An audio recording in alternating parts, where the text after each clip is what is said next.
Welcome everyone. Welcome अभिषेक. Welcome Anamika. आज मेरे साथ मेरे एक नहीं दो स्टूडेंट्स हैं, एक्स स्टूडेंट्स. एक अनामिका दुबे जो कि टेक्सास में ऑस्टिन से पीएचडी करी है एनर्जी सिस्टम्स में, और फिलहाल वॉशिंगटन स्टेट यूनिवर्सिटी में असिस्टेंट प्रोफेसर है. मतलब doctor Anamika Dubey, right? Yes sir, thank you. और मेरे साथ है मिस्टर अभिषेक शर्मा, जिन्होंने यूनिवर्सिटी ऑफ मैरीलैंड से पीएचडी करी है कंप्यूटर साइंस में. एरिया ऑफ इंटरेस्ट इनका आर्टिफिशियल इंटेलिजेंस है. दोनों आईआईटी रुड़की से 2006 में जेई के थ्रू एंटर हुए थे, 2010 से पास आउट है, राइट? Yes sir. और दोनों इलेक्ट्रिकल में ही थे. और आगे आप सुनेंगे स्टोरी कि आज ये दोनों साथ साथ इसलिए बैठे हुए because they husband and wife, right? और ये साथ साथ कॉलेज में कौन सी इंटरेस्ट की वजह से साथ में हुए, ये स्टोरी भी अभिषेक ने हमें बताई है, जो आप आगे जरूर सुनेंगे. So welcome both of you. Thank you sir. Thank you sir. तो अभिषेक के बारे में थोड़ा सा और बता दूं. इन्होंने जो है एप्पल में काम किया था after his PhD, right after your PhD, right? Right after, yes sir. और जो इन्होंने पहली बार इनको जिस चीज से कंप्यूटर्स में इंटरेस्ट आया था, दैट वाज फेस आईडी. और वो फेस आईडी में इंटरेस्ट क्यों आया था, ये कहानी अलग इंटरेस्टिंग है, बट हिंट दे देता हूँ. फेस आईडी में इंटरेस्ट जो आया था वो इनके साइड में बैठी हुई है, उनकी वजह से इंटरेस्ट आया था.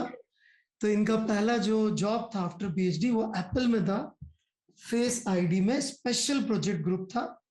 तो ये जैसे अभी एप्पल मुझे पहचान लेता है, इसमें जो कोड लिखा गया है इसमें कुछ पोर्शन या बहुत सारा पोर्शन या क्या काम आपका रहा था, कुछ रहा था?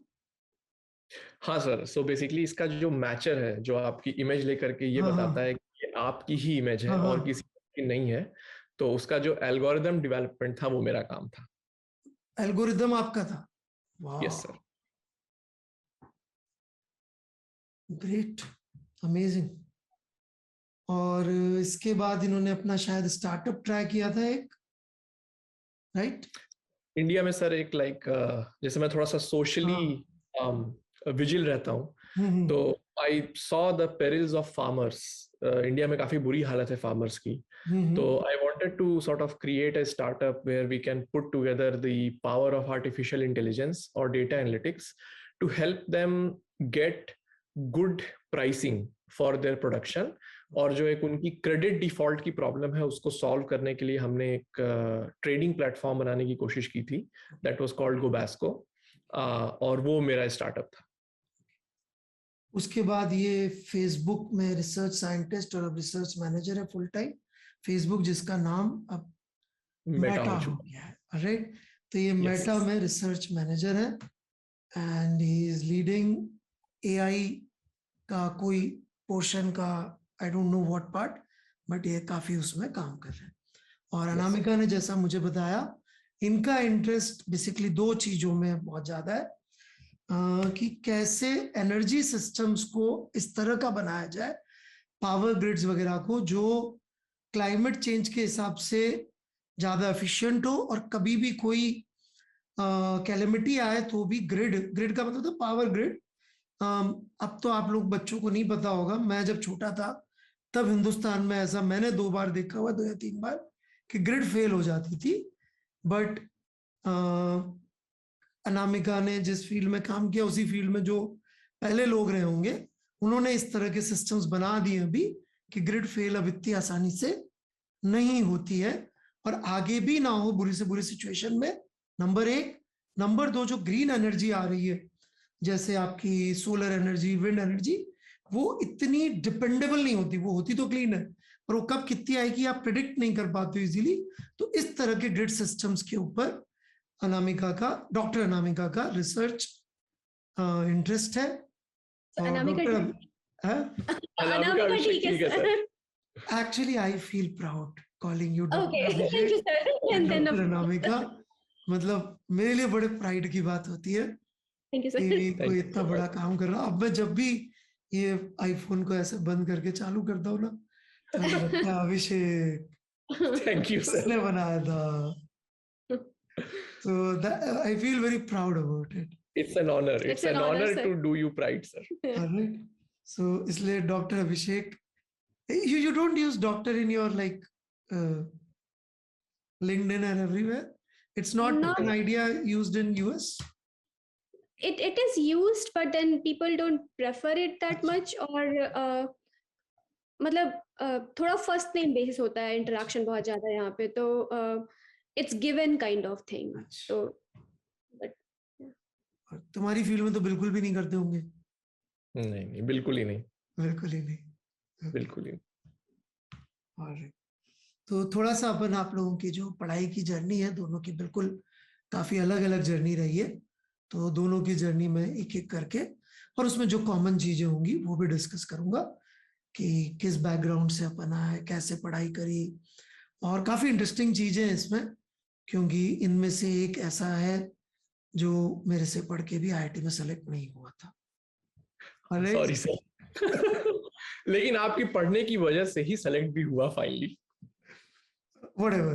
So सेलेक्ट नहीं हुआ था and he is the one who designed this. मैं बार बार ही दिखाता रहूंगा, nobody should mind. I feel so proud कि मैं इसलिए बार बार दिखाता रहूंगा, but he designed this, so I'll keep on showing that. तो उनकी जर्नी भी बहुत इंटरेस्टिंग है और डॉक्टर अनामिका की भी जर्नी बहुत इंटरेस्टिंग है, क्योंकि जिस बैकग्राउंड से आई, जहाँ से इन्होंने आके इस तरह का काम किया, she is on a tenure track position now, यही बोलते हैं ना, टेन्योर ट्रैक पोजीशन, राइट? जिनको नहीं पता हो टेन्योर ट्रैक पोजीशन क्या होती है, आप समझाएंगी या मैं समझाऊं?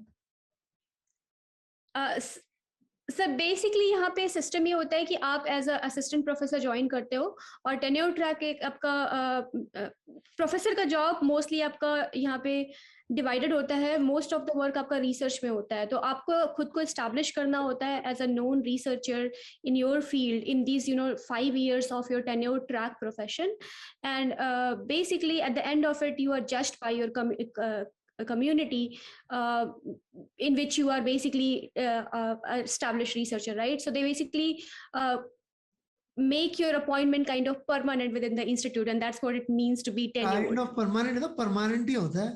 हाँ, मतलब सर परमानेंट ही होता है, बट प्रोफेसर को भी निकाल थोड़ी सकता है ना, उसका प्रमोशन होता ना, डिमोशन होता ना, उसको जॉब से निकाल सकते, ना कुछ कर सकते। वो जब तक चाहे पढ़ा सकता है, जब तक वो चाहे सैलरी ड्रॉ कर सकता है, राइट?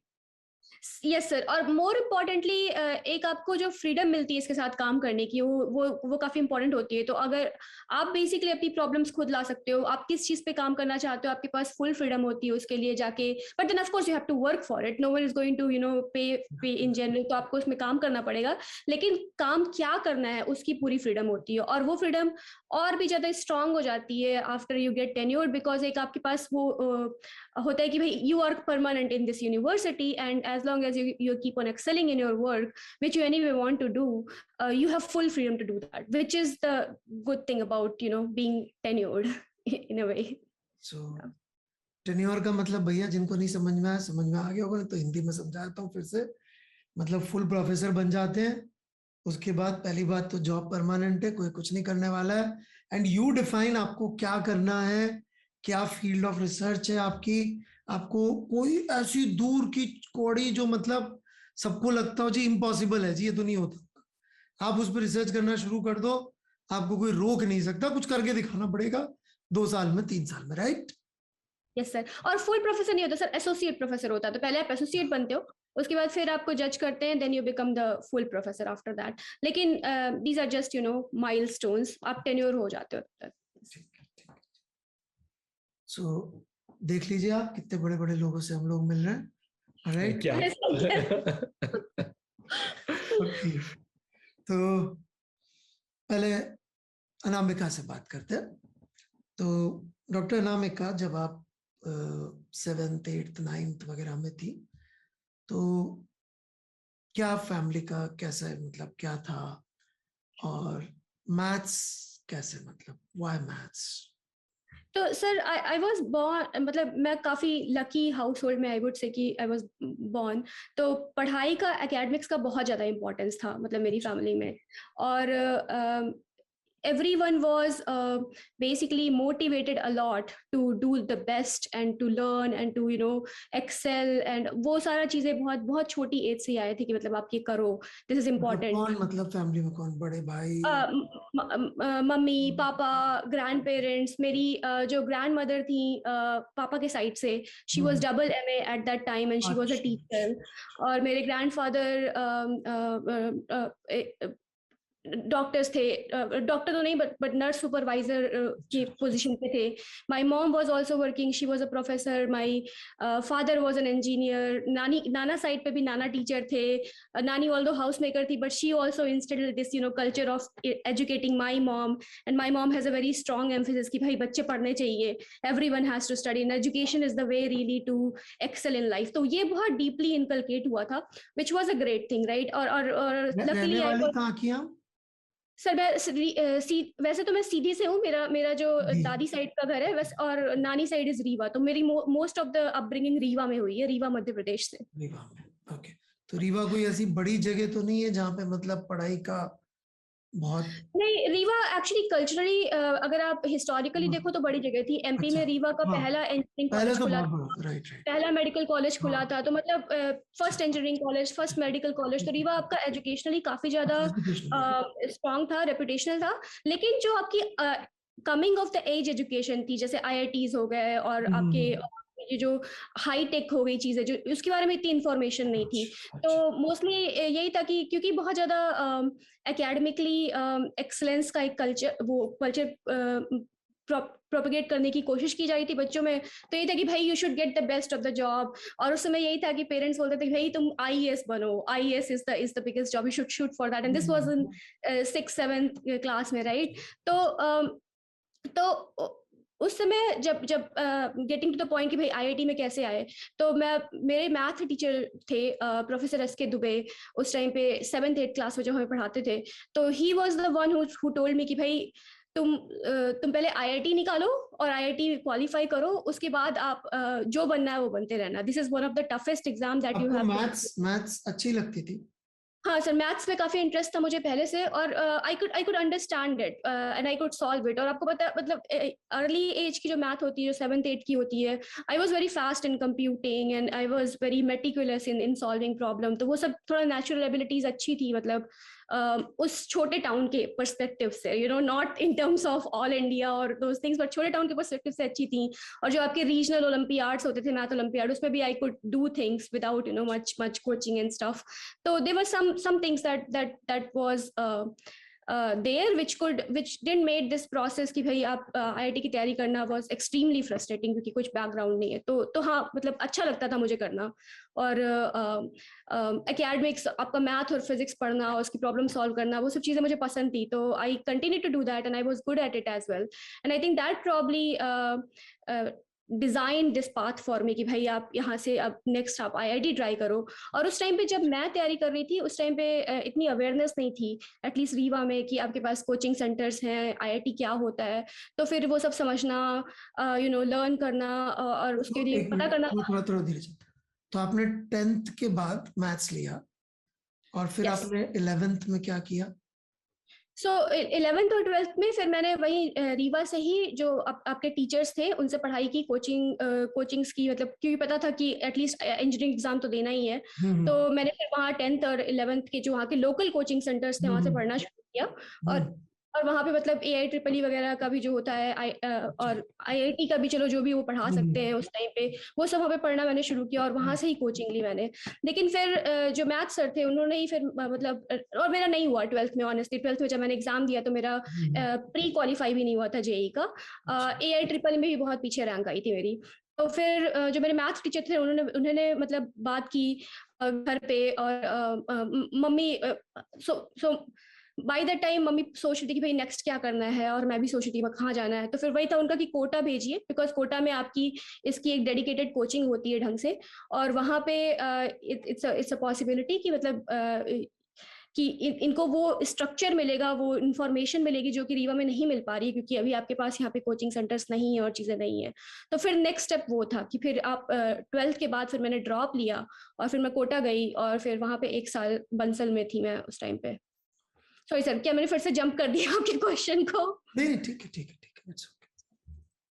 तो 11-12 में अपन से जितनी जो किताबें मिली उससे जो थोड़ा बहुत पढ़ सके पढ़ लिया। मैंने सारे टीचर से पढ़ा 11-12 में ऑनेस्टली। रीवा में जितने आपके मैथ्स टीचर थे, जितने फिजिक्स टीचर थे, I think her coaching centre में गई और आई थिंक यहाँ पे मैं क्रेडिट अपनी मम्मी को दूंगी। I was a very shy kid, but मेरी मम्मी का यही था कि भाई अगर तुम्हें कुछ सीखना है, तुम्हें कुछ जानना है, तो you have to go and knock at the door of the teacher who can teach you. You have to get out of your shell and you have to go there. And she pushed me throughout the process कि भाई नहीं, you don't have to be shy, go and learn from this teacher, go and learn from that teacher. और उस time आपको लगता है ना कि भाई इतना पुश क्यों कर रहे हो, मतलब क्यों, ये क्या हो रहा है? और जबकि शी न्यू कि भाई I need to get out of my shell because I can learn more, I can understand more. तो उस टाइम पे आई थिंक मम्मी का सपोर्ट बहुत इंपॉर्टेंट था कि भाई आप जाओ, वो कौन सा टीचर है, कहाँ टीचर है, कैसे जाओगे, क्या करोगे, जाओ जाके बस तुम मतलब जो सीख सकते हो सीखो, तुम्हें नहीं पसंद आ रहा then you leave and go and find some place new, but at least you have to go and try for yourself. तो आई थिंक उस एंगल से बहुत ही सपोर्टिव फैमिली थी जिसने बहुत हेल्प किया मुझे इस प्रोसेस में।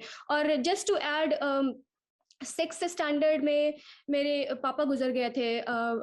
It was accident, it was an unfortunate accident. तो उसके बाद मेरी मम्मी ने मुझे और मेरे 2 सिबलिंग्स हैं, मेरी छोटी बहन और छोटा भाई है, उनको अकेले रेज किया है। And her strength has always been you know the example for all of us, that कि भाई तुम्हें कैसे लाइफ में लाइफ के चैलेंजेस को हैंडल करना है, कैसे तुम्हें जो चाहिए उसके लिए तुम्हें फाइट करना है, और कैसे अपना बेस्ट एफर्ट हर चीज़ में पुट करना है। तो मतलब she is the role model for all of us. और हमारी मम्मी के, my mother was a only child of my grandfather. So जो मेरे नाना थे वो भी काफ़ी ज़्यादा इंस्ट्रूमेंटल रहे हैं पूरी प्रोसेस में। He was the one who actually dropped me in Kota. He was the one who will come and visit every month in Kota. At least once he will be there to see whether I'm doing okay or not. And I was the first kid moving out of the city and going to Kota and study, and a girl child, that too really tiny, 5 feet tall, really skinny. They were all very scared of it. But he was all through in the journey. तो आएंगे, हर महीने आते थे। I think Kota में हर teacher से वो मिले भी होंगे just to see कि कैसे कर रही है बच्ची, परेशान तो नहीं है, क्या हो रहा है। तो मतलब ये सपोर्ट काफी इंस्ट्रूमेंटल था मेरे लिए, मेरी पूरी जर्नी में, और सपोर्ट और स्ट्रेंथ। जैसे आपने बताया कि आपके फादर गुजर गए, मम्मी फिर इधर रीवा में आप लोग रहते थे। नाना यूज्ड टू आल्सो से कि भाई पढ़ाई करो। तो एक होता है ना कि कई बार बच्चे प्रेशर ले लेते हैं कि यार, मतलब तो आपके लिए पढ़ाई नेचुरल कर रही थी कि प्रेशर में कर रही थी? How do you differentiate that? तो सर मेरे लिए पढ़ाई एक तो ये भी हो सकता है जैसे कि भाई मेरे को करना पड़ेगा क्योंकि मेरी फैमिली सिचुएशन ये है, राइट, पर मेरे को बनता नहीं है। एक होता है कि मेरे को बनता भी है और करना भी चाहिए। So how was it? So for me, sir, it was a very natural thing because I was always very studious. तो मेरे लिए मतलब my mom has to really throw me out of house to say कि जाओ जाके बाहर खेल के आओ बच्चों के साथ। So I was again lucky from that perspective as well, I would say। जो किताबी कीड़े टाइप के, कि मतलब किताब मिल जाए तो actually मेरी शेल से बाहर निकालना पड़ा कि भाई you have to learn about other things and really seek these things which will not directly come from book to you, right? So I think, but you're right, I mean the pressure is there and I felt the pressure when I was in Kota because जब आप छोटे town से निकल के कोटा में आते हो और आप देखते हो कि भाई कोटा पे okay ठीक है सर। हाँ, तो मतलब I think that way I was lucky that I just needed that guidance, and it didn't felt like pressure to me। Pressure नहीं लगा आपको। That's great actually कि फैमिली ने इस तरह से आपको किया। और coming to that, क्योंकि 2004-5 में लड़कियां कोटा आना शुरू हो गई थी, ये तो आपने भी आके देखा होगा कि आप अकेले नहीं थी, बैच में थी। बट फैमिली के लिए लड़की को बाहर पढ़ाने भेजना, इसको लेकर मतलब इजी था, डिफिकल्ट था, या मतलब ठीक है भाई करना ही है, पढ़ाई इज समथिंग जो मतलब आपकी फैमिली का ट्रेडिशन है तो भाई करना ही पड़ेगा? So again, right, so again I would say that I was again extremely lucky. So मेरी mummy, my mother has studied alone after marriage, after having me for 4 or 5 years, completing her degree from a different place. And I mean, so surprisingly, both mom side and father side, they were always putting the, मतलब पढ़ाई जो है, education जो है, बच्चा हो या बच्ची हो फर्क नहीं पड़ता है, it was always the top priority. क्योंकि दोनों साइड ये शायद ये नॉट शायद बट दोनों साइड शायद ये आइडिया था कि भाई this is the way to get out of your current situation, to excel. तो हम लोग एक्चुअली बहुत हम्बल बैकग्राउंड से, अगर आप ग्रैंड पेरेंट्स की बात करो तो मेरे जो नाना साइड के ग्रैंड पेरेंट है वो भी विलेज से बिलोंग करते हैं रीवा में, जो मेरे दादा साइड के ग्रैंड पेरेंट्स है वो भी विलेज से बिलोंग करते हैं. दोनों विलेज से उठ के सिटी में आए थे through their education. So both of them brought this culture that education is the way to pull you out of your current situation and really excel in life and get more from it than what you have right now. So again, you are right on that as well, but again I think I was kind of lucky because this culture was already there. अब जैसे आप कोटा में आई तो maximum बच्चों के लिए कोटा का experience काफी ओवरवेलमिंग होता है कि मतलब, और खासकर ड्रॉपर का तो बहुत ज्यादा सीन ऐसा होता है क्योंकि उनको तो 7-8 महीने में पूरे 2 साल का पढ़ा दिया जाता है, राइट? और पता भी नहीं पड़ता उसके पहले तो चैप्टर के चैप्टर खत्म हो जाते हैं. और जब तक टीचर की आदत पड़ती है कि ये टीचर से समझ में आ रहा है, तब तक कई बार टीचर या बैच चेंज हो जाता है, राइट? और अब चलो हम बैच चेंज नहीं करते आजकल, तो भी हम कम से कम ये रहते हैं कि फिजिक्स एक टीचर तो खत्म नहीं कर पाएगा उस टाइम में, तो 2 क्लासेस चलती है, एक टीचर एक पार्ट पढ़ाता है, एक दूसरा ऐसे मैथ्स में भी चल रहा होता है. सो वो सब मैनेजमेंट के लिए जो एक चाहिए होता है कि यार मैं बस करते जाऊं, तो वो how did you manage all that? Right. So sir मेरे लिए भी काफी ओवरवेलमिंग था रीवा से कोटा आना, और मोस्टली बहुत ज्यादा ओवरवेलमिंग था because I thought that I was the number one, and I realized that I'm not even, I don't know, the number शायद खत्म हो जाएंगे, then probably I'll be somewhere. I don't know nothing.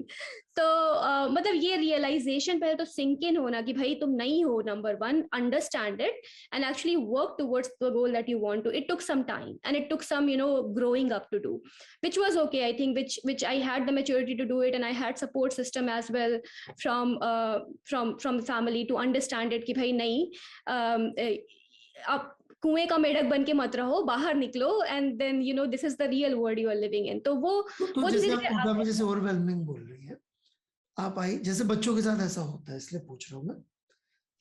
किसी ने कुछ पूछा, teacher ने कुछ किया, 2 बच्चे 2 बच्चियां बहुत जल्दी से सॉल्व करके बैठ गई, उनको वो आता था, तो उसको देख के अपन को ये फील नहीं मेरा होना नहीं है अब, ये तो इनको तो ऑलरेडी इतना सब कुछ आता है.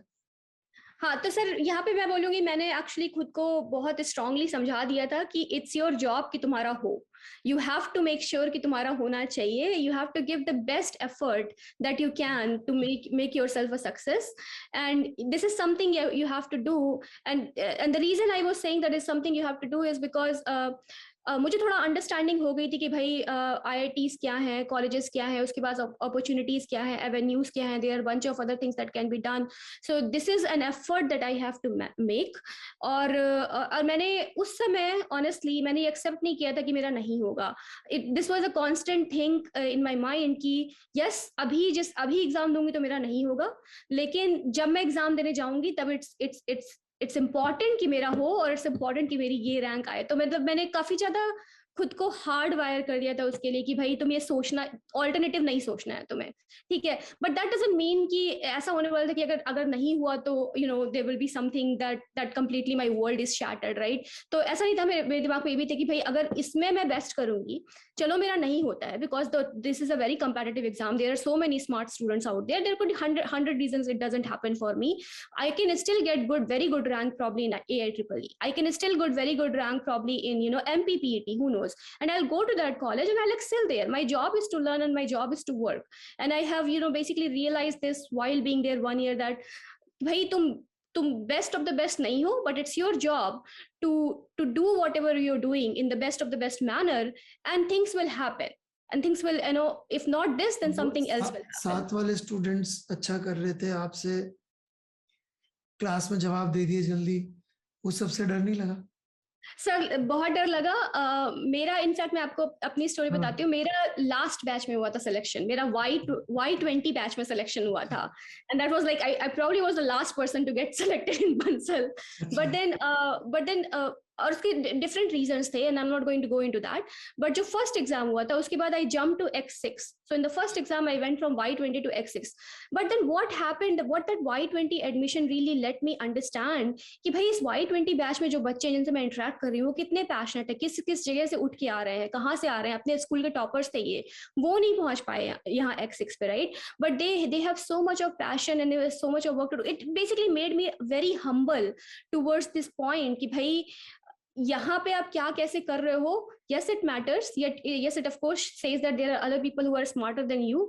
But really, it's a lifelong process that you have to keep on going. So that really helped me, you know, that going into Y20, getting to X6, and then, you know, constantly thinking about, constantly not thinking about, but constantly looking at your results and seeing where you lie. In fact, Riva से ही मेरा एक competitor था, वो भी बंसल में उसी साल आया था, and he was second rank holder in school. I was the first rank holder since since in 10th, 11th, and 12th standard, and he got to X3. And that was, you know, it was very disturbing at that time. But then I think at the end of it, आप सही बोल रहे हो, वो सारी चीजें affect करती हैं, but you have to, but what I did was I tried to understand and use it rationally to keep myself motivated towards what I am doing, and focus जो काम कर रहे हो, जो result focus जो काम कर रहे हो, और not divert my attention towards this कि भाई ये better कर रहा है तो मेरा नहीं होगा, वो better कर रहा है तो मेरा नहीं होगा। तो I kept doing that because I realized कि भाई मेरे जो ज्यादा इंपॉर्टेंट राइट नाउ जो मैं कर सकती हूँ वो है कि मैं पढ़ूं और मैं बेस्ट परफॉर्मेंस दूं इस एग्जाम में। उसके बाद क्या होगा वो मेरे कंट्रोल में नहीं है। तो that's really all I focused on. Okay, great. Doctor Abhishek से बात कर लेते हैं थोड़ा सा। बिल्कुल सर। तो बनारस से आप हैं, थोड़ा सा अपना फैमिली के बारे में बताइए, और फिर मेडिकल बैकग्राउंड से हैं शायद आपकी फैमिली? हाँ, पापा डॉक्टर है। हाँ, पापा डॉक्टर है, राइट? तो डॉक्टर क्यों नहीं बने? मैथ्स क्यों, मतलब व्हाई मैथ्स? और जितना अपनी बात हुई है 2 बार पहले भी, मैथ्स को लेके आपको उत्साह कभी नहीं था, तो मैंने अभी तक पूछा नहीं आपसे, then why you chose maths? मतलब वो 11th में मैथ्स आई क्यों आपके दिमाग? राइट। वो जर्नी मैं हमेशा जब भी जिससे बात शुरू करता हूँ मैं मैथ्स से बात शुरू करता हूँ। मैथ्स से रिश्ता क्या है? क्योंकि मैं भले ही फिजिक्स पढ़ाता हूँ, बट आई नो जो स्टेम सब्जेक्ट्स बोलते हैं इसका फंडामेंटल लैंग्वेज इज मैथ्स। ये मैथ्स नहीं कुछ नहीं, सही बोल रहा हूं? राइट। तो मैथ्स से अट्रैक्शन कैसे? राइट। तो बेसिकली सर, अनलाइक अनामिका, मैं कभी क्लास में फर्स्ट नहीं आया हूँ आज तक, और मैं बहुत ही एवरेज सा स्टूडेंट रहा हूँ। और मेरे लिए काफ़ी इम्पोर्टेंट था कि मुझे पतंगे उड़ानी है तो उड़ानी है, मुझे क्रिकेट खेलना है सड़क पे तो खेलना है, मुझे गली में क्रिकेट खेलना है तो खेलना ही है, मुझे उसमें बहुत अच्छा प्लेयर भी बनना है। और साथ ही साथ पढ़ाई में मेरा इंटरेस्ट था मोस्टली कहानियों को लेकर के। मेरे लिए जैसे कि सबसे पहली किताब जो मैं पढ़ता था, जैसे नई क्लास शुरू हुई, नई किताबें आई, तो सबसे पहली किताब मैं हिंदी की किताब पढ़ता था। उसमें जितनी कहानियां हैं, उसमें जितनी भी सब कुछ पढ़ लेना। मुझे कॉमिक्स पढ़ना है तो पढ़ना है, मतलब कॉमिक्स पढ़ने के चक्कर में लाइक यू नो मैंने कभी कभी पैसे भी चोरी किए हैं घर से, टू बी ऑनेस्ट, लाइक कि कॉमिक्स खरीद सकूं। तो मेरा जो पढ़ाई के संग लगाव था वो मोस्टली इसलिए था कि मैं बहुत ही एनर्जेटिक चाइल्ड था बेसिकली, मतलब काफी एनर्जी थी मेरे अंदर, लाइक सोने में बहुत दिक्कत होती थी मुझे।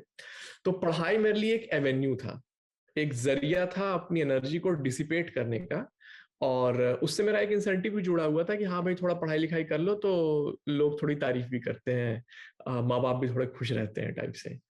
तो ये सब चला 10th क्लास तक, तो सभी का बड़े आसानी से चल जाता है, मेरा ही बहुत आसानी से चला। लेकिन एक चीज क्लियर थी कि मेरे 10th क्लास में मैथ में नंबर सबसे कम थे, इवन हिंदी इंग्लिश से भी कम नंबर थे मेरे मैथ में। आई थिंक मेरे 78। हाँ, Hindi, there you go, right. काफी मेहनत की थी मैंने, वो काफी ज्यादा मेहनत की थी मैंने। मैथ में शायद कितने 78 मार्क्स थे और हिंदी में 83 थे मेरे। सीबीएसई में हिंदी वाले दे देते, स्टेट बोर्ड में तो नहीं देते। हाँ, स्टेट में तो नहीं। राजस्थान बोर्ड में मेरी हिंदी काफी अच्छी थी, बट मेरे शायद बड़ी मुश्किल से 78 या कुछ ऐसे आए थे, and it was like I was very very good in Hindi. मतलब बाद में कॉलेज में तो मैं हिंदी में कविता वविता और क्या क्या किया मैंने, बट हिंदी बहुत अच्छी होने के बावजूद आई वाज लाइक हाँ स्टेट बोर्ड में तुम्हारे 80s तो मतलब ठीक है, हल्के ही थे डेफिनेटली इसमें कोई दो राय नहीं है, बट लाइक मैथ हमेशा से मेरा एक काफी कमजोर सब्जेक्ट रहा है, लाइक बचपन से ही, if you ask me honestly, और 10th क्लास में दिख जाता है, राइट? तो 11th में दो ऑप्शंस थे मेरे पास, लाइक या तो मैं मेडिकल कर लूं या तो मैं मैथ कर लूं, तो मैंने कहा चलो दोनों ही कर लेते हैं, मतलब क्यों अपने ऑप्शंस को जो है लिमिट करना। तो दोनों ही सब्जेक्ट में मैंने अपने आप को एनरोल कर लिया, और हमारा स्कूल था केंद्रीय विद्यालय, तो वहां पे ये अलाउड था कि आप चाहो तो एनरोल कर लो। तो मैंने एनरोल किया, किताब खरीद ली, और फिर थोड़ा पढ़ाई वढ़ाई करनी शुरू की। महीने 2 महीने बीते तो मुझे एक चीज समझ में आया कि एक जो बहुत क्रिटिकल, जिसे पिलर सब्जेक्ट बोलते हैं, राइट? तो एक होता है कि आपका फिजिक्स केमिस्ट्री मैथ PCM, और एक होता है आपका फिजिक्स केमिस्ट्री बायोलॉजी। तो you could differ with me, but मुझे लगा कि जो PCM है ना, फिजिक्स केमिस्ट्री मैथमेटिक्स, उसमें जो पिलर सब्जेक्ट है, राइट, वो कोई एक सब्जेक्ट नहीं है, all 3 are kind of equally pillars.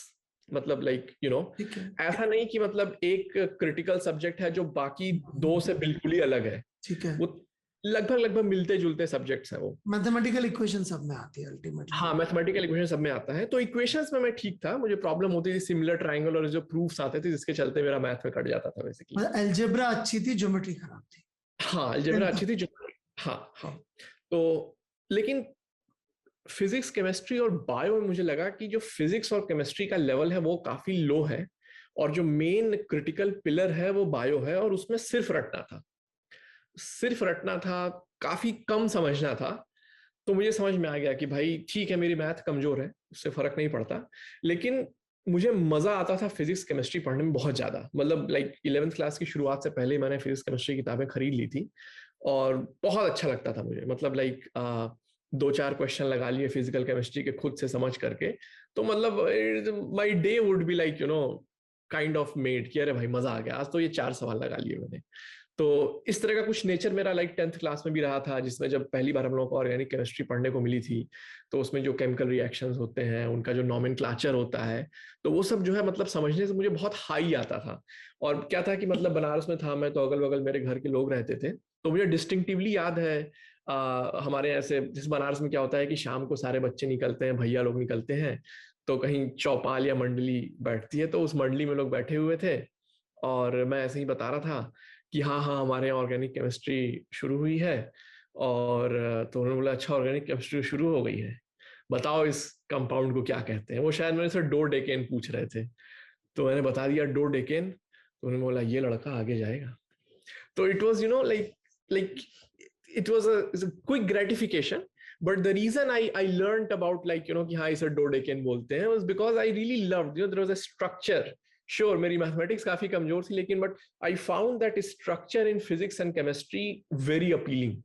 और उसके चलते जो है you know I am like ठीक है, मेरी मैथ पेरेंट्स कमजोर है। कभी पुश नहीं करते थे कि तुम ये करो वो करो पढ़ो? एक्चुअली मेरे पापा बड़े इंटरेस्टिंग पर्सनालिटी रहे। बचपन से लेकर के काफी लंबे समय तक उन्होंने मुझे इतना बोला कि बेटा जो भी कुछ करना है करो, फर्क नहीं पड़ता, बस अच्छे इंसान बनना। लाइक काफी लंबे समय तक, लाइक 10th 11th तक जो उन्होंने बस इतना बोला कि बेटा बस अच्छे इंसान बनना। उनके सुर बदले 11th के बाद। तो जैसे जैसे मतलब मैं सक्सेस की सीढ़ियां चढ़ता गया, मेरे पिताजी नहीं अच्छा इंसान क्या होता है, अरे पहले ये तो करो, उसके बाद तो अच्छे इंसान बनोगे। तो when I was nothing, right? When I was just like anybody else, my father taught me to just be a great person, be a good person, not a great person, be a good person, right? सुर बदलने शुरू हुए उनके बाद में। तो बहुत ही interesting इंसान है इस मामले में। तो एक्चुअली वो बचपन से ही काफी उन्होंने मेरे अंदर ये इनकलकेट कर दिया था कि जो काम करो ईमानदारी से करो, ठीक है? पैसे चुराना छोड़ करके और कोई चोरी मत करना। पैसे तो ठीक है, चलो ठीक है यार, तुम क्या करोगे, मेरा ही पैसा ले रहे हो, कभी कभी लेना ही है, तुमसे उड़ा लो पतंग, जितनी उड़ानी है तुम्हें। काम में कभी चोरी मत करना, जो भी करो पूरे मन से करो, और वरना मत करो। तो ये उन्होंने मेरे संग जो है बचपन से इनकलकेट किया था। और एक्चुअली मेरे पापा भी काफी धमाकेदार इंसान रहे अपने डिपार्टमेंट में, और लाइक काफी नोन पर्सनालिटी है उत्तरांचल में। उनको प्रेसिडेंशियल अवार्ड भी मिल चुका है for his work on eradicating polio. तो उन्होंने काफी सिस्टम्स और स्कीम्स बनाई थी पूर्वांचल के लिए जो बहुत सारे जिलों में वो एमुलेट किया गया कि कैसे जो है अगर लोग पोलियो की, जैसे उस समय आपको याद होगा पोलियो की ड्रॉप देते थे पहले। हाँ, जब 95 में पोलियो आया था तो उसको चल के काफी सारे मिथ्स भी थे, और मतलब एक बहुत ही स्ट्रांग पुश था कि बहुत जल्दी जल्दी करना है सारी चीजें। तो उसके लिए पूरा एक लॉजिस्टिक सपोर्ट क्रिएट करना, एक इंफ्रास्ट्रक्चर करना, लोगों की एजुकेशन, पेरेंटल एजुकेशन, अलग अलग रिलीजन के लोग थे जो इसको अलग अलग तरीके से देखा करते थे, उनको कैसे टैकल करना है, अपनी वर्क फोर्स को कैसे मोटिवेट करना है। तो बहुत काम किया था उन्होंने, मतलब जी तोड़। मतलब मुझे याद है कि जब पोलियो का चीजें होती थी तो मेरे किसी बर्थडे पे मेरे पापा रहते नहीं थे घर पे, और ये मुझे बड़ा बुरा लगता था कि अरे यार बर्थडे का दिन है। But now I look back and I realise कि नहीं, those were the times when he was just like working towards some greater good. तो now I can understand it, but this is the kind of personality he was. तो बचपन से मतलब मुझ में ये इनकलकेशन था कि भाई जो करना है ना वो थोड़ा सा अपने प्लेजर के लिए करो और चीजें हो जाएंगी टाइप से। बाद में थोड़ा आपने क्या पढ़ाई अच्छी शुरू कर दी थी जो उन्होंने पुश किया मार्क्स लाने? पुश नहीं किया उन्होंने, like he was always like कि कर लो ढंग से, कुछ कर लो, वरना कुछ कर लो, वरना जिंदगी में आगे मैं सहारा देने के लिए नहीं रहूंगा। बस उनका इतना ही हो रहा था। और लाइक कभी ऐसा नहीं कि लाइक मुझे परेशान किया हो कि अब जाओ जा करके पढ़ाई करो, ये रैंक तुम्हारी क्यों नहीं आ रही है, ये मार्क्स तुम्हारे क्यों नहीं आ रहे हैं। बोलते थे कि ये मार्क्स पूरे नहीं है, लेकिन वो कभी ये नहीं बोलते थे मुझे कि और करो। उनका ये कहना था कि तुम जितना कर सकते हो ना बस उतना कर लो, एंड दैट इज एनफ। और उनका हमेशा बस इसी पे रहता था कि बस like do the best you can do, बाकी चीजें छोड़ दो। तो वो मतलब थोड़ा उन्होंने बचपन में थोड़ा मुझे चिल रखा है काफी ज्यादा। तो मेरे लिए पतंगे उड़ाना, क्रिकेट खेलना ज्यादा इंपॉर्टेंट था, इक्वली इंपॉर्टेंट था आई वुड से, पढ़ाई के साथ भी।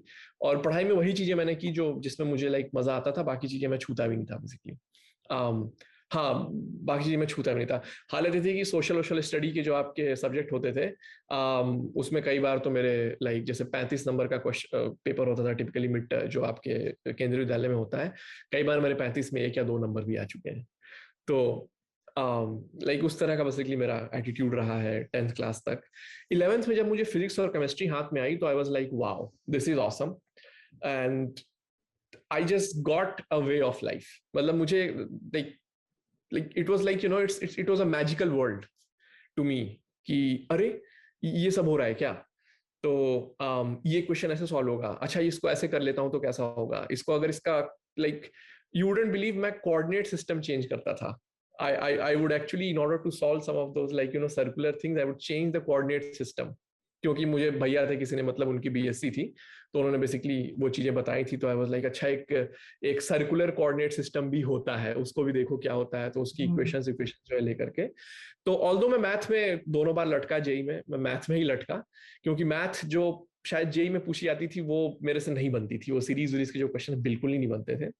लेकिन फिजिक्स केमिस्ट्री मुझे बहुत ज्यादा अच्छी लगती थी। और माई फन वॉज कि हाँ ठीक है आईआईटी करनी है, लेकिन जो मेरी हाउ शैल आई से, जो मुझे डेली एनर्जी मिलती थी अपने प्रिपरेशन को लेकर के, वो मुझे फिजिक्स और केमिस्ट्री को लेकर के मिलता था। और काफी अच्छे टीचर्स थे मेरे बनारस में, जेआरएस में पढ़ता था मैं, वहाँ पे झा सर फिजिक्स पढ़ाते थे, सिंह सर फिजिकल केमिस्ट्री पढ़ाते थे, और फिर एक आधा और टीचर थे, बट यही दोनों लोग थे जो मेन पढ़ाते थे फिजिक्स और केमिस्ट्री। और काफी अच्छा उन्होंने फंडामेंटल्स क्लियर किया था।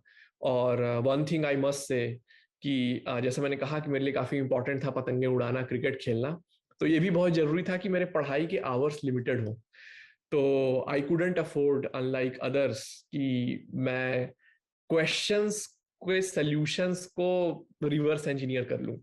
तो मेरे पास सिर्फ एक ही तरीका था कि मैं 4 घंटे में अगर मुझे रोटेशनल मैकेनिक्स समझनी है तो मेरे पास बस एक ही तरीका था कि मैं उसका जो फंडामेंटल कॉन्सेप्ट है उसको समझूं, और उसके बाद जो क्वेश्चन आएंगे उसको देखा जाएगा। तो I was lucky as well कि मुझे अच्छे टीचर्स मिले। तो मैथ मेरा जाना ऐसा नहीं था कि मुझे मैथ से प्यार था, मुझे एक्चुअली फिजिक्स और केमिस्ट्री से प्यार था। तो मैंने कुछ देखा नहीं आगे पीछे, हम लाइक मुझे फिजिक्स केमिस्ट्री पसंद है, और ये एक अच्छी क्वालिटी की फिजिक्स केमिस्ट्री पीसीएम में पढ़ी जाती है, और बायो से मुझे नफरत थी। तो ये करके मैंने जो है फिर पीसीएम लिया। फिर 12th में क्या रहा? 12th में मैथ के और कम नंबर आए। 12th में तो मेरे शायद 73 या 74 नंबर थे मैथमेटिक्स में, लेकिन हाँ फिजिक्स केमिस्ट्री मेरे आई थिंक 99 और 97 या 98 समथिंग। आईआईटी में? आईआईटी में तो बहुत दुख भरी कहानी है सर। तो बेसिकली जो मैंने पहली बार दिया तो स्क्रीनिंग तो आसानी से हो ही जाता है, उसमें तो कोई टेंशन है नहीं। मैंने मेंस दिया तो मेरे मेंस में फिजिक्स केमिस्ट्री में कुछ वही 55 या कुछ 55 50 56 टाइप से थे, जब 60 नंबर का एग्जाम होता था। और मैथ्स मेरे 2 नंबर थे। 60 में से 2? 60 में से 2। आप मैथ्स पढ़ते ही नहीं थे या मतलब सर थोड़ा सा डर सा बैठ गया था मैथ्स को लेकर, थोड़ा सा डर बैठ गया था और सवाल बनते नहीं थे मेरे से। तो मैंने कहा ठीक है, मुझे फिजिक्स केमिस्ट्री में आता है, मैं फिजिक्स केमिस्ट्री ही करूंगा। और मैं फिजिक्स केमिस्ट्री ही करता था, और मैथ की जो क्लासेस थी मैं कर लेता था कि हाँ ठीक है क्लासेस कर लूंगा, बीपीपी बना लूंगा। लेकिन थोड़ा उस डर के चलते जो है कभी उसकी ब्यूटी को मैं अप्रिशिएट नहीं कर पाया। जो मैथ में एक जो ब्यूटी थी वो उसे अप्रिशिएट नहीं कर पाया।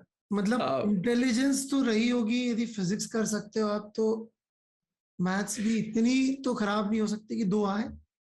बट आप तभी परस्यू करते हो जब आपको उसकी इनर ड्राइव आती है, जब इनर ड्राइव आती है। हाँ, और उस सब्जेक्ट की भी इनर अंडरस्टैंडिंग है कि अंदर से चलता कैसे है, किस चीज से ड्रिवन है। हाँ, तो जैसे सीरीज वीरीज से जब शुरू हुई मैथ 11th क्लास में, तो मुझे कुछ हवा ही नहीं लग रही, क्या हो रहा है ये, कभी एक स्टेप बढ़ा करके डिफरेंस ले रहे हैं। तो वो ना थोड़ा वो रिवर्स इंजीनियरिंग बन गया कि देखो ये 4 तरह के सीरीज में क्वेश्चन होते हैं। वो मैं कभी कर ही नहीं पाया अपनी लाइफ में कि देखो ये 4 तरीके से सवाल होते हैं, इनको लगा लो हो जाएगा। वो मेरे से लाइफ में कभी नहीं हुआ, आज भी नहीं होता। आता हूं, जो मैथ्स है यदि वो आपकी ऐसी है सच्ची मुच्ची, तो आप जो काम करते हो तो पूरा मैथमेटिक्स पे बेस्ड है, आर्टिफिशियल इंटेलिजेंस। तो ये मैथ्स फिर कब समझ में कब आई जीवन में कि अंडरग्रेड में जब लोग मैथ समझना बंद कर देते हैं तब मुझे मैथ फाइनली समझ में आई। तो अंडरग्रेड में जाके आईटी के अंदर जा करके मुझे फाइनली मैथ समझ में आई। जब लोग बंद कर देते हैं तब मैंने मैथ पढ़नी असल में शुरू की थी। और उसका रीजन ये था कि आई गॉट लाइक कहानी है बेसिकली कि like I wanted to have a girlfriend, और like there were 3 girls including my wife in my batch. तो उस जमाने में 2006 में जाकर के आप सीधे किसी बंदी से बोलो कि I like you and I want to be a friend of yours, तो 2 थप्पड़ पड़ेंगे और वो केस क्लोज हो जाएगा बेसिकली। तो उस जमाने में हम और नहीं ना, तो उस जमाने में फेसबुक था ना, तो ट्विटर था ना, इंस्टाग्राम था। तो ये होता था कि भाई मैं गया एंड आई एम लाइक मुझे ना समर रिसर्च प्रोजेक्ट करना है, are you interested? So that is how you can strike a conversation like in those days if you want to sort of like become friends with a girl. तो she said yes, क्या करना चाहते हो? तो अब कोई idea नहीं था, जस्ट बहाना था कि बात करूं जा करके, मुंह से निकल गया आर्टिफिशियल इंटेलिजेंस करेंगे। तो ठीक है, उसने बोला कल मिलते हैं। तो आई वाज लाइक ठीक है, अब कुछ पढ़ना पड़ेगा, अब तो मिलना है कल तो कुछ तो पढ़ना पड़ेगा। तो I went to the library, I started reading something about artificial intelligence, I saw that it's all about mathematics. तो फिर उसकी क्यूरियोसिटी जगी, फिर उसकी रिक्वायरमेंट दिखी एकदम सॉलिड वाली कि हाँ भाई अब तो मैथ करनी पड़ेगी, ढंग से करनी पड़ेगी, सवाल लगाने के लिए नहीं, रिसर्च करने के लिए। That is when I started getting like interested about mathematics and consequently I got better, so much better कि अगर आप मेरे कुछ रिसर्च पेपर देखेंगे तो आपको लगेगा भाई ये बंदा जो जेई में 2 नंबर लेकर के आ रहा है वो ऐसी मैथ कर कैसे रहा है बेसिकली। तो it was a curiosity driven, it was a passion and interest driven trajectory that like brought back math in my life. Definitely intelligence was always there, but spark और जिसे बोलते जहां से शुरू होने वाली चीज कभी समझ में नहीं आई। और जब आई तो you have written research papers also जहाँ पे artificial intelligence के कुछ fundamental ideas mathematically present कर रहे हैं आप, and which requires heavy mathematics, like a very advanced mathematics. Okay. All right, फिर थोड़ा सा वापस पीछे चलेंगे। तो आईटी में नहीं हुआ आपका, बनारस में? तो फिर वही हर कोई कोटा जाता है, वो बेसिकली कुंभ है वो, तो हम भी गए वहां पे कि भाई हम भी करेंगे शाही स्नान कोटा की। तो वहां पहुंचे बंसल में, और जैसा कि इसने बताया इसका Y20 लास्ट बैच था, मेरा भी Y9 हुआ था। I was in different years, ये आपसे 1 साल बाद में। मैं 1 साल पहले था, तो Y9 was the last. I want that to be clear to everyone, क्योंकि जो जेई की तैयारी कर रहे हैं, right, they did never met while they were preparing. Please continue. Right. तो वही Y9 में हुआ, और आप फिजिक्स के टीचर थे, और एक सर, उनका नाम मैं भूल रहा हूँ, एक्चुअली मैं उन्हें कॉल आउट करना चाहता हूँ, बट मैं एकदम उनका नाम भूल रहा हूँ। बहुत अच्छे मैथमेटिक्स के टीचर थे वो, तो थोड़ा उन्होंने कॉन्फिडेंस दिलाया मुझे, लेकिन हाँ, उस लेवल पे भी चीजें नहीं पहुंची थी। तो फिर like you are my physics teacher, और फिर वही हुआ, लाइक सफर जो होता है, तो वंस अगेन लाइक चल रही है पढ़ाई Y9 से। और आई वॉज वेरी लकी कि जो पहला एग्जाम हुआ था जिसके बेसिस पे डिसीजन हुआ था, वो फिजिक्स का ही हुआ था बेसिकली। हम लाइक फिर तो अच्छा ही है, फिर तो लाइफ में कोई टेंशन नहीं है। शायद 2 एग्जाम हुए थे, एक फिजिक्स का हुआ था, फिर शायद मैथ और केमिस्ट्री का एक साथ या समथिंग कुछ हुआ था बेसिकली। तो फिजिक्स में काफी मतलब फोड़ा फाड़ी मैंने मचा दी, और फिर वो फिजिक्स और केमिस्ट्री के आए, तो उसके बाद मैं X3 में चला गया। वहां से फिर मेरा सफर शुरू हुआ निंजा सर के साथ। भाई निंजा सर की फिजिक्स तो मुझे नहीं समझ में आनी, अब क्या किया जाए। तो that is when I started like leaving his class, और फिर आपकी क्लास में जो है वो चुप चुप के घुस रहा हूँ। फिर एक दिन जो है दरवाजे बंद कर दिए गए पूरे, कि भाई यहाँ कौन आया है दूसरी बैच से यहाँ पे क्लास ले। तब तक आप काफी आपका मतलब एक कल्ट बन गया था, आपका एक कल्ट फॉलोइंग हो चुका था, और आई थिंक वो रिपीटर्स के अमंग्स ज्यादा था, क्योंकि लाइक बहुत सारे टीचर्स थे जो रिपीटर्स को पढ़ाते थे, लेकिन आई थिंक वो अंदर से शायद खुश भी नहीं थे वो लोग बहुत ज्यादा। मतलब मुझे एटलीस्ट ऐसा फील आता था कुछ लोगों से पढ़ करके कि अरे यार ये Y9 में डाल दिया इन गधेड़ों के साथ, क्या ही है, चलो पढ़ा देते हैं। But with you I felt कि मतलब you are just teaching it for the passion of it, कि मतलब यार मुझे फर्क नहीं पड़ता Y9 में है कौन कहाँ पे, मुझे फर्क नहीं पड़ता। ऑल्दो आप सुना देते कभी, टू बी ऑनेस्ट, मतलब मुझे याद है आपने बीच में एक आध बार बोल दिया, बेटा रिपीटर हो ना, अगर ढंग से कुछ करना चाहते हो तो इसको समझ लो। बट ठीक है, I think it was all in jest. तो वहां से फिर वही है, आई थिंक रिपीटर्स का एक कल्ट बना आपका, and then we started following you batch after batch. एक दिन वो भंडा फूटा पूरी तरह से, चाचा जी घुसे क्लास में, बेसिकली उन्होंने जो बोला था वो डायलॉग, मतलब काफी स्मार्ट डायलॉग था, ऑल्दो काफी वल्गर था।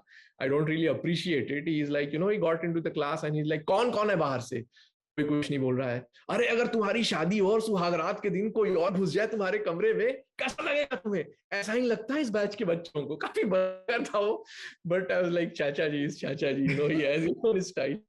तो वहां से कुछ पढ़ाई की, वंस अगेन फिजिक्स केमिस्ट्री और तराशा बहुत ज्यादा। मतलब उसके बाद फिर ये था कि मतलब मुझे फिजिक्स केमिस्ट्री में कभी भी प्रॉब्लम नहीं थी। वंस अगेन गेव जेई, और इस बार तो आई थिंक मेरे कुछ 58-59 मार्क्स थे, 58-59 फिजिक्स और केमिस्ट्री। एग्जैक्टली किसमें थे मुझे याद नहीं है, आउट ऑफ 60। लेकिन मैथ में इस बार 2 नंबर से नहीं हो पाया, तो उस साल मैथ से 2 नंबर कम रह गए। हाँ, इस बार कट ऑफ से 2 नंबर कम आ गया। और इस बार by the way I must say that कि इसमें किसी की गलती नहीं थी, प्रिपरेशन पूरी तगड़ी थी। 17 नंबर कट ऑफ था 2005 में मैथमेटिक्स में, मेरे 15 आए थे। प्रॉब्लम ये रहेगी कि एक्चुअली मेरा जो कैलकुलेट किया था वो 35 मार्क्स मैंने कैलकुलेट किए थे, और वो आते मेरे 35 मार्क्स। एक्चुअली मैंने ऐसी गलतियां की, आप पूछो मत। मतलब मैं क्वेश्चन के नंबर्स गलत उतार लिए, जहां पे रूट 2 लिखा हुआ है मैं उसको 2 मान करके पूरे सवाल को सॉल्व कर दिया। प्यारा सा आंसर आया। आप डरते हो तो हो जाता है ना। हाँ, ये हो सकता है, वो डर की वजह से बिल्कुल हो सकता है। और आंसर भी बड़े प्यारे प्यारे आ गए। 3/2 आ गया उसका आंसर। मैंने कहा 3/2 तो आता है ना, 3/2 आ गया तो फिर तो मतलब तो वो थोड़ा सा गड़बड़ हो गया मेरे साथ। मतलब आई वाज वेरी डिसअपॉइंटेड। लेकिन ठीक है, उसके बाद फिर मैं IIT जमशेदपुर चला गया, और आई वाज लाइक अब मुझे ज्यादा अपने ईयर्स वेस्ट नहीं करने। ठीक है, लाइक फिजिक्स केमिस्ट्री और बाकी चीजें तो आप कहीं भी पढ़ सकते हो, तो लेट्स गो। तो फिर NIT जमशेदपुर गया, और उसके बाद फिर वहीं से वो पैटर्न चेंज हुआ। 2005 के बाद जो है वो पैटर्न चेंज हुआ। It became like multiple choice question. तो मैंने कहा MCQ के तो राजा है भाई, लाइक वहां पे वो सवाल नहीं सॉल्व करने पड़ते, और गलत उतारने का थोड़ा सा स्कोप कम हो जाता है। मैंने कहा ठीक है, एक बार और तैयारी कर लेते हैं। लेकिन तैयारी करने का कुछ खास टाइम मिला नहीं, और neither I was very interested because I was enjoying my college life of first year. थोड़ी सी प्रॉब्लम थी वहां पे, मतलब घटिया सा एरिया है, थोड़ा करप्शन बहुत ज्यादा है। लाइक आई शुडंट से दोस थिंग्स, बट रिगार्डलेस अब इतनी बुरी नहीं हालत होगी, उस समय थोड़ी बुरी हालत थी। तो लाइक करना है, एक बार एग्जाम दे लेते हैं। तो this time I give exam. I think you are right, it was a lot of pressure on me कि मेरा कहीं नहीं हो रहा है। But once I had a place where I was well settled and I was like looking for a future in NIT Jamshedpur and passing out and all, made some good friends, I think वो pressure चला गया। और वो pressure चला गया, लेकिन ठीक है, प्रिपरेशन भी इतनी अच्छी नहीं थी तो मार्क्स थोड़े कम रह गए। But here is a very interesting phenomena, मेरे मार्क्स फ्लिप हो गए। इस बार मैंने मैथ में सबसे ज्यादा नंबर लाया था, मेरे सबसे ज्यादा मार्क्स इस बार मैथ में आए थे, और उसके पास ज्यादा अंतर नहीं था मैथ फिजिक्स केमिस्ट्री में, लेकिन मेरे सबसे ज्यादा मार्क्स इस बार फिजिक्स, बेसिकली लगभग तीनों के तीनों बराबर आए थे इस बार, क्योंकि फिजिक्स केमिस्ट्री वो थोड़ा सा टच छूट गया और तो हो नहीं पाया। But yeah, so I think you are right. It was more pressure. I kind of knew those concepts, लेकिन वो pressure के चलते जो है मामला गड़बड़ा गया। तो life lesson for me from there onwards was like कि भाई pressure मत लो, उसके चलते जो चीजें आती हैं वो भी नहीं होंगी। तो that was like a very big life lesson for me कि प्रेशर को कभी मत आने दो भाई लाइफ में, अदरवाइज वो आपको रुइन ही करेगा। जितनी प्रेशर लेना है ना प्रिपरेशन के टाइम पे ले लो, एग्जाम देते समय लाइक फ्यूचर की एंजाइटी को कभी भी दिमाग में नहीं आने देना चाहिए। So that was a good lesson for me.